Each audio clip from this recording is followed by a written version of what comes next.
All right, so today we're not just going to talk about mental health. We're actually going to build a practical toolkit. We're going to dive into some really powerful evidence-based skills you can start using like right now to manage your mind. So let's get into it. So have you ever felt like that, just stuck on repeat? I think we've all been there. It's when your brain gets latched onto something, like a mistake you made or some worry, and it just plays it over and over and over again. It's kind of like having a really bad song stuck in your head, right? Well, this feeling of being mentally stuck, it's super common.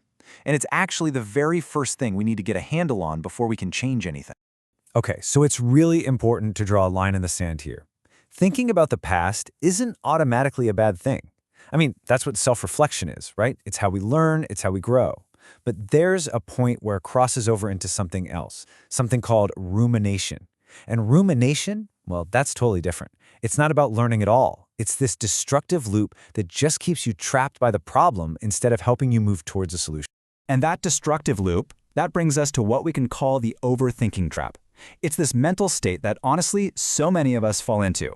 It's so common, in fact, that it actually has a clinical name. Yeah, this isn't just, a bad habit. It's a recognized psychological process, and it's called repetitive negative thinking, or RNT for short. The key things to remember about it are, it's repetitive, obviously, it's passive, which means you're not actually problem solving, you're just stewing, and it's totally focused on the negative stuff.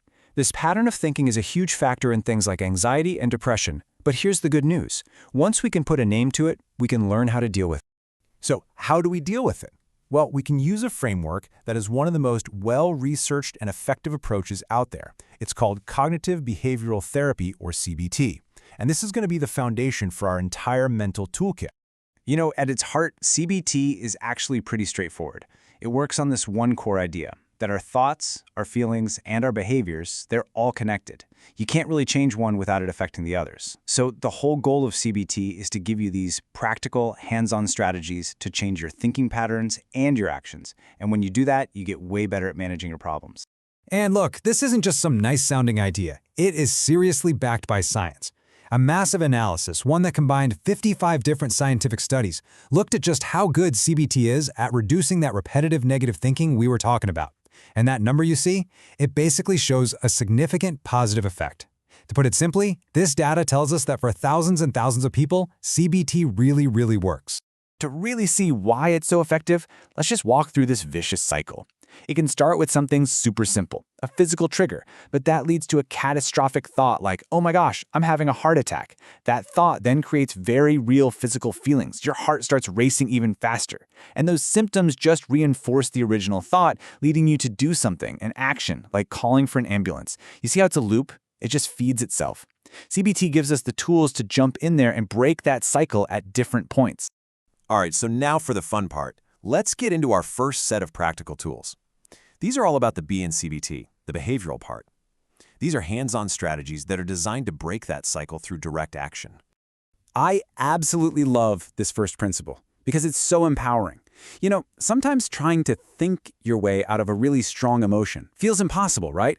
This tool just sidesteps that whole struggle. It basically says, okay, you feel what you feel, that's fine. Let's focus on the one thing you can control right now, what you do. This technique is called opposite action, and it's exactly what it sounds like. It's super direct. So when you feel fear, what's your urge? To run away, right? The opposite action is to approach. When you're sad and you just want to curl up and be alone, the opposite action is to get active, to connect.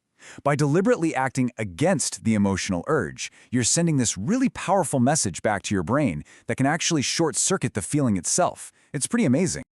Okay, here's another total game changer, especially if you struggle with low mood or motivation. Our moods, they're so fickle. I mean, if we only did things when we felt like it, a lot of the time we wouldn't do much at all, which, surprise, surprise, just makes us feel worse. This tool completely flips that on its head. It's called behavioral activation, and it's basically a structured way to bust out of that cycle of inactivity. You start by just listing activities, stuff you have to do, routine things, but also things you used to enjoy. Then you rank them, easy to hard, and you schedule the easy ones into your week like they are appointments. But here's the key, the most important part, you do them. You do them even if you don't feel like it. The motivation doesn't come first, the action comes first, and then the motivation follows. It's a total paradigm shift. Okay, so we've covered the behavioral side of our toolkit. Now let's tackle the cognitive part, the thoughts themselves. And this next technique is, I would argue, the most powerful one we're going to talk about.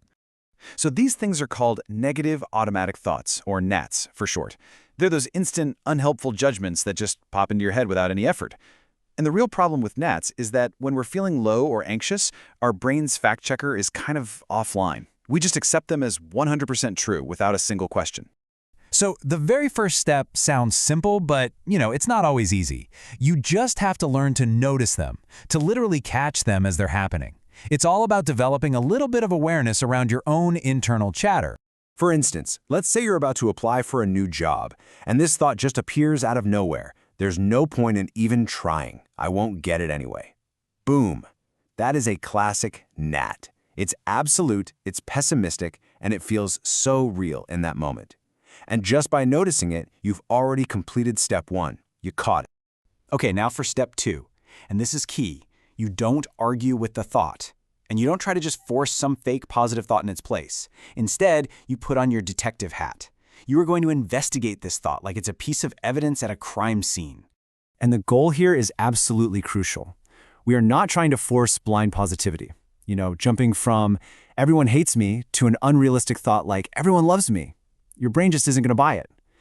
The real goal is to gather the evidence for and against and find a more balanced, a more realistic perspective that's somewhere in the middle. A thought like, okay, maybe John isn't my biggest fan, but plenty of other people seem to like me. Now, that is a thought you can actually believe. So look, having all these tools is one thing, but making sure they actually become lasting habits, that's a whole other ballgame. And that's where our final piece comes in. You need to build a personal blueprint for your own well-being. Think of this as your personal well-being blueprint. It's a proactive plan for the future. You literally sit down and think about which of these tools, opposite action, behavioral activation, thought challenging, which ones worked best for you. You figure out your own personal warning signs that you might be slipping back into old patterns, and then you create a concrete plan for exactly what you'll do and who you can call when that happens. This is all about maintenance. It's about having a plan before you need it. So we've just built a really powerful mental toolkit, all based on proven scientific principles. But of course, a tool is only useful if you actually pick it up and use it. So I'm going to leave you with one final, and I think crucial question. Based on everything we've just covered, what's just one small, automatic thought that you can catch and challenge today?